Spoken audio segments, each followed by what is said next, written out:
കേരള കോൺഗ്രസ് എമ്മിന്റെ ഈറ്റില്ലമെന്ന് അറിയപ്പെടുന്ന പാലായിൽ ഈ തദ്ദേശ തെരഞ്ഞെടുപ്പിൽ അവർക്ക് അടിപതറിയിരിക്കുകയാണ്. നേരത്തെ കെ എം മാണിയും അതോടൊപ്പം തന്നെ പിന്നാലെ ജോസ് കെ മാണിയും അടക്കം കരിങ്കോഴക്കൽ ഫാമിലി എന്നുള്ള ഫാമിലി നിയന്ത്രിച്ചിരുന്ന അല്ലെങ്കിൽ അവർ തീരുമാനിച്ചിരുന്ന കാര്യങ്ങൾ ഇപ്പോൾ ഇവിടുത്തെ പാലാ നഗരസഭയിലെ ഭരണം നിർണ്ണയിക്കുന്നത് മറ്റൊരു ഫാമിലിയിലേക്ക് എത്തിയിരിക്കുന്നു എന്നുള്ളതാണ് ഇപ്പോഴത്തെ പ്രത്യേകത.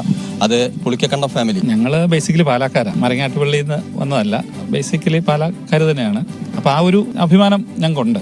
ഞങ്ങൾ ഒരു കുടുംബാധിപത്യത്തിനോ അല്ലെങ്കിൽ മറ്റ് വ്യക്തിപരമായ താല്പര്യമൊന്നും അല്ലായിരുന്നു ഞങ്ങളുടെ ഇതിനു മുമ്പിൽ. ഒരേ മനസ്സുള്ള 3 സ്ഥാനാർത്ഥികൾ ജയിച്ചു വന്നാൽ ഈ പ്രദേശത്തിന് വലിയ മാറ്റം കൊണ്ടുവരാൻ വരുമെന്ന് ഞങ്ങൾക്കൊരു പ്രതീക്ഷയുണ്ട്. വളരെ കൈപ്പേറിയ അനുഭവം എനിക്ക് കാലത്തിൽ വെച്ച് സമ്മാനിച്ചിരുന്നു. അതായത് വ്യക്തമായ റിട്ടേൺ ആയിട്ടുള്ള എഗ്രിമെന്റ് ഇപ്പോഴും എൻ്റെ കയ്യിലുണ്ട്.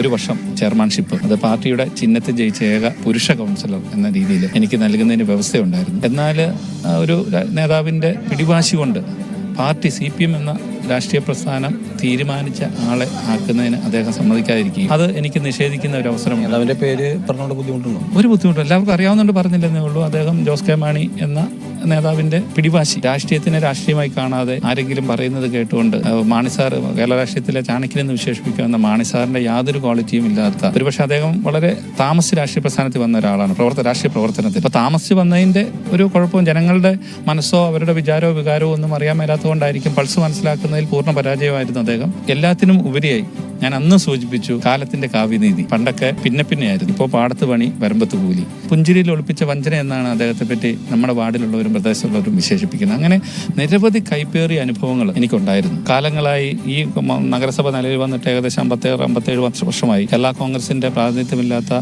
കയ്യൊപ്പില്ലാത്ത ഒരു നഗരസഭ ഇവിടെ ഉണ്ടായിട്ടില്ല. അവർക്ക് ദയനീയമായി ഇതിൽ നിന്ന് പുറകോട്ട് പോകേണ്ടി വന്നത് പലയിലും ജനങ്ങൾ അത് തിരിച്ചറിഞ്ഞതുകൊണ്ട് തന്നെ. പൊളിറ്റിക്സ് ഒരിക്കലും എനിക്കൊരു പുതിയ കാര്യമല്ല. അച്ഛനെ ആണേലും വലിയച്ഛനെ ആണേലും എൻ്റെ ഗ്രാൻഡ് ഫാദറാണ്, ഇവരെല്ലാം ഒത്തിരി വർഷങ്ങളായിട്ട് പൊളിറ്റിക്സിലുള്ള. അത് ഉറപ്പായിട്ട് അവർ വീട്ടിലിപ്പോൾ ആൾക്കാർ വരുമ്പോഴാണെങ്കിലും അവരോട് സംസാരിക്കും. ഇതെല്ലാം ഞാനും കൂടെ ഇരുന്ന് കണ്ടിട്ട് ഓരോ വാർഡ് മീറ്റിംഗ്സിനെല്ലാം പോകുമ്പോൾ ഞാനും കൂടെ എല്ലാം പോയിട്ടുള്ളതാണ്. അപ്പോൾ ഒരിക്കലും പുതിയൊരു കാര്യമല്ല. എൻ്റെ ബിനുവിൻ്റെയും കാര്യം എടുത്തു കഴിഞ്ഞാൽ ബിനു ഇപ്പോൾ സൂചിപ്പിച്ചു 40 വർഷത്തിലേറെ പൊളിറ്റിക്സിൽ സജീവമായിട്ടുള്ളവരാണ്. പാലാ ആര് ഭരിക്കും?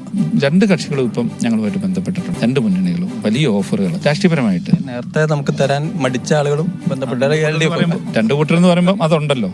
അവർ പറയുന്ന രാഷ്ട്രീയത്തിൽ സ്ഥിരമായി ശത്രുക്കളില്ല, മിത്രങ്ങളില്ല. അതൊക്കെ എനിക്കും അറിയാവുന്നൊരു കാര്യമാണ്. ഒരു സുപ്രഭാതത്തിൽ അവർ ജയിപ്പിച്ച് കഴിഞ്ഞിട്ട് എൻ്റെ ഇഷ്ടത്തിന് അല്ലെങ്കിൽ എൻ്റെ സഹോദരൻ്റെ ഇഷ്ടത്തിന്, എൻ്റെ മോളുടെ ഇഷ്ടത്തിന്, അല്ലെങ്കിൽ ഞങ്ങൾ 3 പേരും കൂടെ മാത്രം ഇന്ന തീരുമാനമെടുത്തു എന്ന് പറഞ്ഞു പോകാൻ ഞങ്ങൾ തയ്യാറല്ല. ഞങ്ങൾ ഈ നിമിഷം വരെ തെരഞ്ഞെടുപ്പിന് മുമ്പും തെരഞ്ഞെടുപ്പിന് ശേഷവും ഒരു ചർച്ചയും നടത്തിയിട്ടില്ല. അതുകൊണ്ട് ഞങ്ങൾ തുറന്ന പുസ്തകമാണ്. ഓഫറുകൾ വന്നിട്ടുണ്ട്. ഓഫറുകളുണ്ട്.